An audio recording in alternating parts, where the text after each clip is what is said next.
This is Audible. Audible Originals presents Hacks Around and Find Out, written by Molly Harper, performed by Amanda Ronconi and Teddy Hamilton. Prologue. Perry. Starfall Point, Michigan. A sea witch walked into a bar and ordered a... Perry Seaworth didn't know what to order. She didn't spend much time in bars, much less the Wilted Rose, the oldest and most haunted tavern on Starfall Point. Perry wasn't going to pretend she didn't enjoy the occasional nip from the family's medicinal brandy stash, but she didn't know about cocktails or the beer that this place seemed to advertise exclusively with obnoxious glowing signs on the walls. To her surprise, the tavern didn't appear to be haunted. She'd always been told that one of the meanest ghosts on the island lurked in the cellar, but all Perry saw was a clean, open space with white walls and a highly polished wooden bar. The tables, which seemed to be older than everything else, were packed with people, which she supposed was normal at the end of a busy autumn day. Humans tended to huddle together in warm, well-lit spaces as the days grew shorter. They thought it kept them safer, but they also thought Halloween costumes fooled evil spirits into thinking they weren't prey. So, there was that. She watched as the younger crowd preened and flirted, probably determined to find a partner to cozy up with for the winter. The older island residents were more focused on the food in front of them, huge piles of chicken wings and hearty soups, meant to prepare them for the bracing winds sweeping off Lake Huron.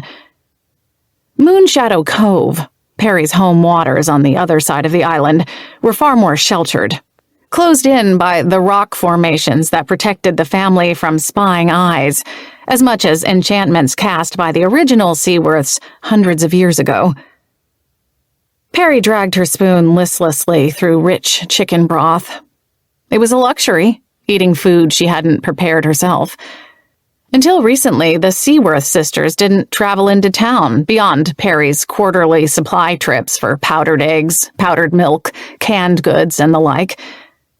But she wasn't seated on this bar stool to flirt or shop or eat. She was waiting for what was sure to be a deeply unpleasant meeting, which was why the food sat in her belly like a lead weight. She distracted herself, watching a short, curvy woman with dark hair piled on top of her head handle the orders with expert precision. This woman seemed tired. Perry knew that look. The expression of someone mentally juggling 3 tasks while physically handling at least 2. But, unlike Perry, this woman looked tired and happy. Even as she drafted 2 beers at once and slid them down the bar while barking orders at 2 men skulking around the room in grubby aprons, she looked secure in her place in life. And that place appeared to be preventing those aproned fellows' attempts to join the various tables and avoid the tasks the barmaid was assigning them. "Aw, come on, Caroline," whined the taller of the 2 men, bald and thin and angular. He was practically boneless, slumping in the booth across from a large, weathered man in a battered khaki canvas jacket. The bigger man had a huge pile of wing bones in front of him, and didn't look like he wanted to talk about anything except more chicken wings. "I'm just catching up with Dutch here. He's telling me about the fish he caught this morning."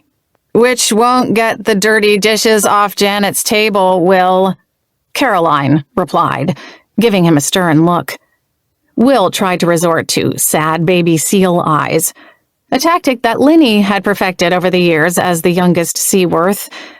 But much like Perry had learned to do, Caroline only cocked her head and increased the sternness of her gaze by at least 10%. Will's own eyes went wide, and he hopped out of the booth. "Fine," Perry snickered into her cider.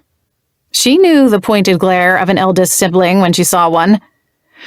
"Brothers," Caroline said, shrugging, even as her cheeks went pink. Perry startled at being noticed. "I wouldn't know," Perry told her. "I've got 2 younger sisters." "Well, in a way, I have those too."